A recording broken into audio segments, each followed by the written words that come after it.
अस्सलाम वालेकुम नाजरीन, फोकस लाइफ रिहैब के एडिक्शन अवेयरनेस प्रोग्राम के प्लेटफॉर्म से मैं हूं आपकी host Mohammada Mutahir, clinical psychologist and certified addiction professional.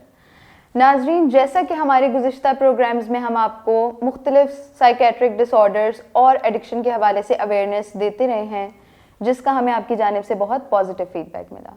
उसी सिलसिला कार को आगे बढ़ाते हुए आज हम आपके सामने हाजिर हुए एक नए प्रोग्राम और नए टॉपिक स्ट्रेस और स्ट्रेस मैनेजमेंट को लेकर, जिस पर बात करने के लिए हमने फोकस लाइफ रिहैब के माहिरीन के पैनल में से जिन गेस्ट को दावत दी है उनमें हमारे साथ मौजूद हैं miss Sameena Rana, senior clinical psychologist. Welcome to the show miss. Thank you miss Mohammada. Miss, जैसे आजकल हमारे पास काफ़ी केसेस आते हैं और फैमिलीज़ आकर ये रिपोर्ट करती हैं कि बच्चों में या बड़ों में या इवन हर एज ग्रुप में स्ट्रेस बहुत ज़्यादा पाया जा रहा है। स्ट्रेस का लोगों को बहुत ज़्यादा सामना है। तो हमें ये बताएं कि ये स्ट्रेस बेसिकली है क्या और क्या इसके बगैर भी ज़िंदगी मुमकिन है? जी बहुत शुक्रिया मिस मोहम्मदा आपको मुझे यहाँ पर इनवाइट करने का। जैसा कि आपने बताया कि लोग स्ट्रेस के बारे में बहुत क्वेश्चंस करते हैं कि स्ट्रेस क्या चीज़ है। स्ट्रेस एक ऐसी टर्म या वर्ड है जो हमारी बॉडी और ब्रेन का रिस्पांस होता है। हम किसी ऐसी सिचुएशन में फंस जाते हैं जो हमारे इख्तियार में नहीं होती, या हम उसके ऊपर अपना गोल अचीव नहीं कर सकते। हम कहीं पे पहुंचना चाहते हैं, हम ट्रैफिक में पहुंच जाते हैं, हमें एग्ज़ाम देना है, हमें उसमें देर हो रही है, तो हम उस सिचुएशन में जो हमारा बॉडी और हमारी जो ब्रेन जो है प्रोसेस करती है, उस प्रोसेस के रद्द अमल को हम स्ट्रेस कहते हैं। तो स्ट्रेस कई किस्म का हो सकता है। स्ट्रेस पॉजिटिव भी होता है, स्ट्रेस नेगेटिव भी होता है। नेगेटिव स्ट्रेस तो ये कि हम बहुत ज़्यादा किसी भी सिचुएशन में जब उससे कोप नहीं कर पाते तो उसमें हम स्ट्रेसफुल सिचुएशन में आ जाते हैं। पॉजिटिव स्ट्रेस से ये मुराद है कि हम उस स्ट्रेस से कोई पॉजिटिव काम करें। फॉर एग्ज़ाम्पल, जैसे कोई स्टूडेंट हैं, उनका एग्ज़ाम्स आ रहा है, एग्ज़ाम्स की तैयारी करनी है, तो वो अपने इस स्ट्रेस से बेहतर तैयारी कर सकेंगे। अगर हमें कोई स्ट्रेस ही लाइफ में ना हो तो हम लाइफ में आगे बढ़ ही नहीं सकते। इसी तरह स्ट्रेस जो है वो नेगेटिव इवेंट से भी होता है और पॉजिटिव इवेंट से भी होता है। पॉजिटिव इवेंट से मुराद ये है कि अगर आप फॉर एग्ज़ाम्पल किसी बच्चे के ग्रेड्स स्कूल में बहुत अच्छे आ जाते हैं, तो उन ग्रेड्स को मेंटेन करने के लिए वो स्ट्रेस लेता है कि मैं आगे से मज़ीद पढ़ूँ। अगर किसी की कहीं पे जॉब की अपॉइंटमेंट हुई है और उस जॉब में बेहतर कारकर्दगी दिखाने के लिए वो स्ट्रेस लेता है, तो इसको हम स्ट्रेस को पॉजिटिव इवेंट काउंट करेंगे। अच्छा मैडम, ये सारे स्ट्रेसेस एक ही तरह के होते हैं या इनकी भी मुख्तलिफ इकसाम या टाइप्स हैं? जी मिस मोहम्मदा, इन स्ट्रेसेस की बहुत सी 4 टाइप्स अमूमन होती हैं जिनको हम डिस्कस करते हैं। तो जो फर्स्ट टाइप होती है उसे हम कहते हैं फ्रस्ट्रेशन।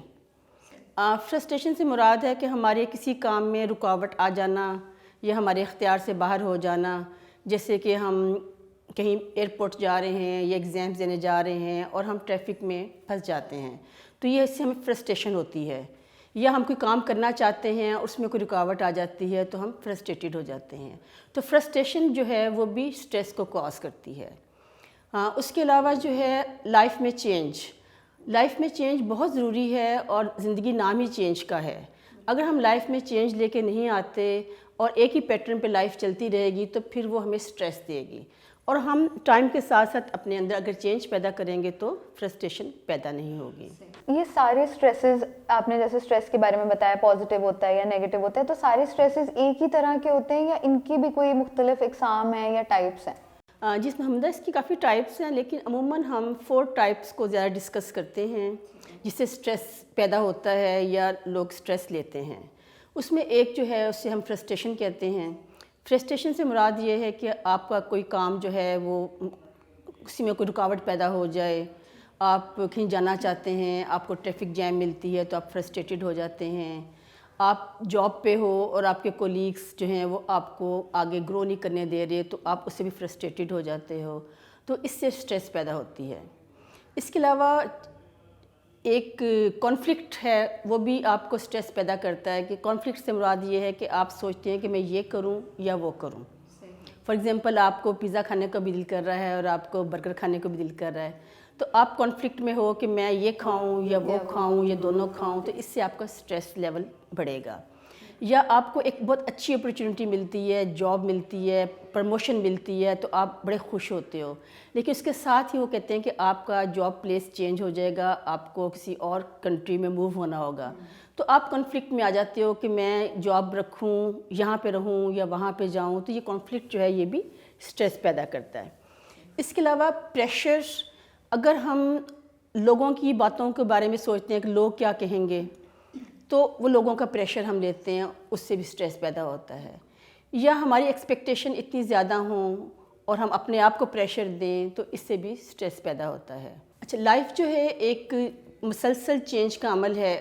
اگر لائف میں ہم کوئی چینج نہیں لاتے اور اسی پیٹرن پہ چلتے جاتے ہیں، جیسے کوئی بھی بچے چھوٹے ہوتے ہیں پھر بڑے ہوتے ہیں، ان کی مختلف ایموشنل نیڈز ہوتی ہیں، کچھ فنینشیل نیڈز ہوتی ہیں، کوئی کرائسس ہوتے ہیں. اگر اس چینج کے ساتھ ہم نہیں چلیں گے تو لائف میں بہت زیادہ کرائسس پیدا ہوں گے.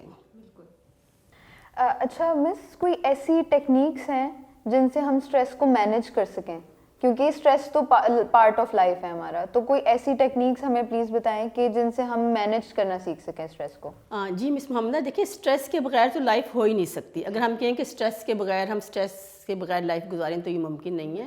تو لائف میں اسٹریسز تو آتے رہتے ہیں، لیکن اگر ہم ان کے ساتھ کوپنگ ٹیکنیک یوز کریں یا ان کو مینیج کریں تو مینیج کرنے سے ہم اپنے لائف میں آگے بڑھ سکتے ہیں. اسٹریس مینجمنٹ کے لیے سب سے پہلے آپ کو ایک کوپنگ ٹیکنیکس آنی چاہیے اور آپ کے پاس ایک فیملی میں سپورٹ ہونی چاہیے. اگر آپ کسی اسٹریسفل سچویشن میں ہیں، آپ کسی فرینڈ سے بات کریں، آپ کسی فیملی ممبر سے بات کریں، اپنے کولیگ سے بات کریں، ان سے مشورہ لیں اور پھر آپ اس اسٹریس سے باہر نکل سکتے ہیں.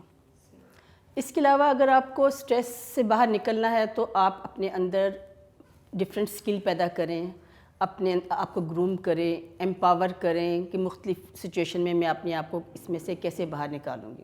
ہماری بعض کا ہماری سوچ، ہمارا ایٹیٹیوڈ بہت ریجڈ ہو جاتا ہے. ہم کسی ایک چیز کو لے کر ہم اسی پوائنٹ آف ویو پہ سوچتے ہیں. جب ہم ایک خاص پوائنٹ آف ویو پہ سوچتے رہتے ہیں تو بعض کا وہ بھی ہمیں سٹریس دیتی ہے.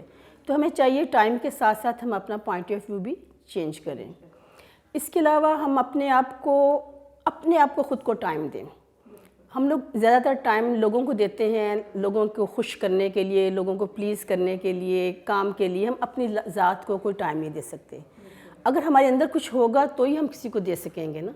تو ہمیں اپنے اوپر اپنے آپ کو گروم کرنے کے لیے ٹائم دینا چاہیے. ہمیں ویکیشنز پہ جانا چاہیے، ہمیں ویکیشن پلان کرنی چاہیے. عموماً لوگ سمجھتے ہیں کہ ویکیشنز تو صرف بچوں کی ہوتی ہیں یا جو ورکنگ لوگ ہوتے ہیں ان کی ہوتی ہے. ایک ہاؤس وائف کو بھی ویکیشن کی ضرورت ہوتی ہے. وہ روز کچھ ٹائم نکال کے اپنی فرینڈس کے ساتھ، اپنی فیملی کے ساتھ یا کہیں باہر کھانے پہ جا سکتی ہے. اس سے اس کا لائف کا جو سٹریس ہے وہ کم ہوگا. اس کے علاوہ ہم اور بھی بہت سے کام کر سکتے ہیں. بعض لوگ اپنے کام کو آرگنائز نہیں کرتے ہیں. اگر کہیں جانا ہے تو اس کے لیے پہلے سے تیاری نہیں کریں گے. اگر جانے کا ٹائم ہو گیا اس ٹائم ان کو یاد آئے گا کہ کیز کہاں ہیں، کیز نہیں مل رہی ہیں. پھر تیز گاڑی چلائیں گے، راستے میں پیٹرول بھی نہیں ہے، پیٹرول بھی ڈلوائیں گے. پھر یہ سب چیزیں ان کو سٹریس کرتی ہیں. ایسے ہی ہے. تو اس لیے ضروری ہے کہ وہ اپنی چیزوں کو مینیج کریں، اپنے ہر پروگرام کو مینیج کریں. اگر مینجمنٹ اچھی ہوگی تو سٹریس لیول ان کا کم ہو جائے گا. اس کے علاوہ جو مین چیز ہے کہ وہ ایکسرسائز اور واک کو ٹائم دیں.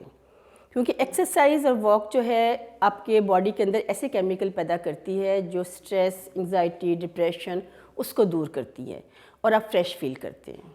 اگر ان چیزوں پہ کام کریں گے تو وہ سٹریس سے دور رہیں گے. اس کے علاوہ مس محمدہ، ہم لوگ لائف میں ایک چیز سیکھتے ہیں، یس کہنا.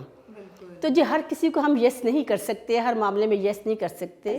تو اگر آپ نو کہنا بھی سیکھ لیں، بالکل بہت اچھا پوائنٹ ہے. اس نو کے ساتھ پھر آپ اسرٹیونیس سیکھیں اور اس کے بعد پھر آپ لائف میں آگے چلیں. تو be assertive, be firm and be positive. Thank you so much miss Sameena. آپ نے اتنے امپورٹنٹ ایشو اسٹریس پہ ہمیں اتنا اچھا گائیڈ کیا اور اس کو مینیج کرنے کی ٹیکنیکس بتائی ہمیں کچھ. آئی ہوپ کہ ناظرین کو فوکس لائف ریہیب کا یہ پروگرام پسند آیا ہوگا. مزید اسی طرح کا کانٹینٹ دیکھنے کے لیے آپ ہمارے سوشل میڈیا سائٹس پر ہمیں فالو کر سکتے ہیں، ہماری ویب سائٹ وزٹ کر سکتے ہیں، آپ ہمارا ہاسپٹل وزٹ کر سکتے ہیں اور ہمارے دیے گئے نمبرز پر کانٹیکٹ کر سکتے ہیں. Thank you so much. Live life with focus life.